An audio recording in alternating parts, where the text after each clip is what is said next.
I plan to write letters, speak with people, build relationships with companies and around the city and in the world. I'm no stranger to the word no, so nothing will stop me from getting as much money as possible. I know the school costs a lot. On average, if you spend 4 years here, you spend $128,000. That's a major investment. We don't have it to spend on random things like homecoming, although it's something that we want. So hopefully, I can acquire enough money through building enough relationships so that we move forward. Question is for you, Jazzy. How have your prior experiences helped you for this position?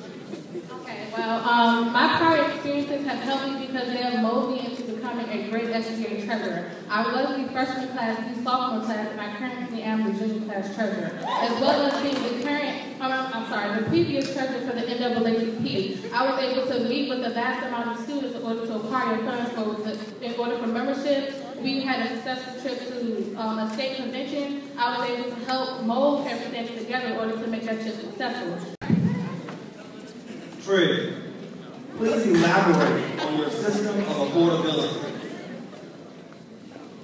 Well, okay, so when I'm preparing the budget with the president, which is one of my duties as treasurer, we will come up with a budget that will not only allow us to go into deficit, and also that's how we'll come up with the pricing strategy for students to have a reasonable price to pay for this tiger pass. And once they receive their cards at the beginning of the semester or whenever they choose to purchase, they will be able to come, receive it, and they will receive a sticker for the first semester, and also they will have to come and redo it for the second semester without paying an extra fee. And that's like the main thing I would like to do. Thank you.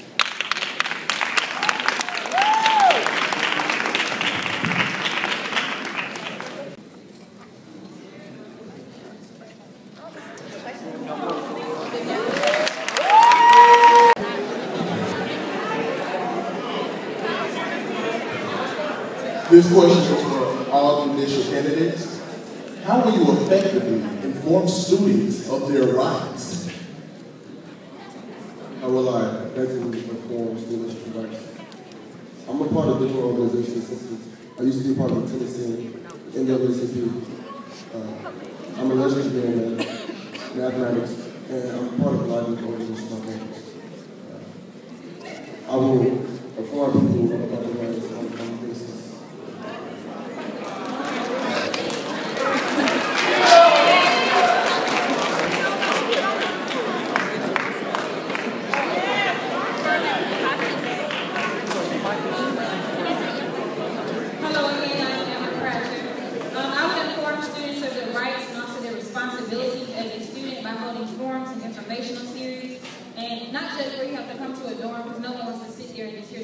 It will be more interactive and make the students want to learn as well, how to protect themselves so that, when we have a problem, we aren't just running for an answer. We will already know the answers to our problem and our question.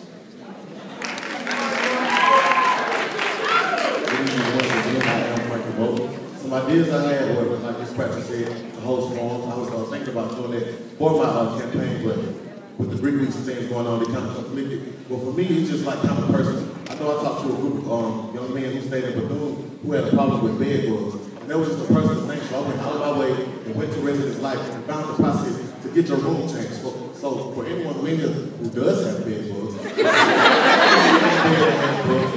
process is, number one, go to the Residence Life and talk to Mrs. She's the OD, I cannot remember her name, but I can't. It's great. You go to the you talk to her. So for anyone who does have bed bugs, which I know is an issue that's going around the country, you can get that changed. That's one way that I've been using it. So,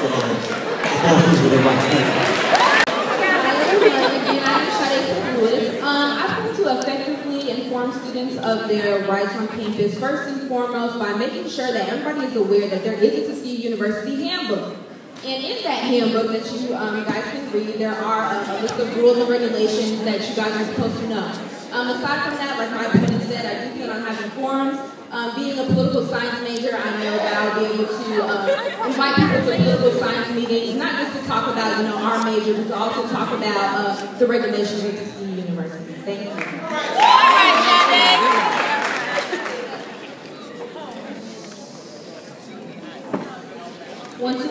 question is for all candidates.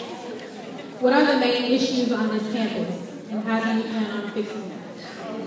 Three of the things I would like to do on campus for students who get into serious media action, I wish for there to be alternative programs. Like instead of students going to the campus, pick up trash, or just getting immediately kicked out of school, there's different programs such as learning how to grow food and constructive activities that students can live and incorporate into their life.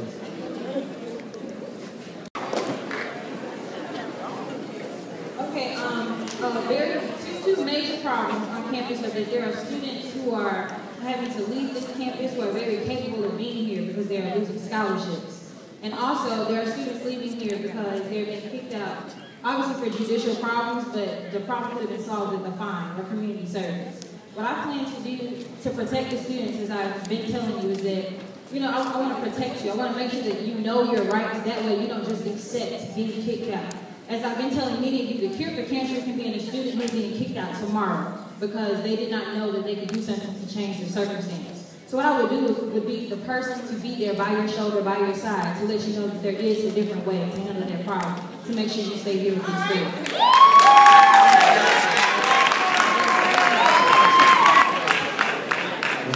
The biggest issue that I see amongst this campus is simply students being uninformed of their rights. The average freshman who comes in, you don't grab the student handbook and find out what you can and what you can't do. You immediately come and you get involved in the experience. As a freshman, you should know what you can and cannot do. And for example, another problem I found about students, a lot of students' computers are being broken. And you go off to, you go to someone who gets computers and pay $400 or $500. But little do you know, computers can be fixed downstairs in the bioethics for free. As a student, you pay that fee. So number one, I feel like the rule, the hardest thing for students is to know your rights. So you should know your rights as a student. One of the biggest issues that I've observed on campus is the issue where there is no student-teacher communication. As far as grades go, or just social activities, it just always seems like teachers are either out of the loop or students are out of the loop. What I plan to do is kind of bridge that gap between students and teachers, whether it be by email or having meetings and forums where teachers are invited also to explain to you guys, what they expect out of you, and for us to also tell the teachers what we are expecting out of them. Thank you.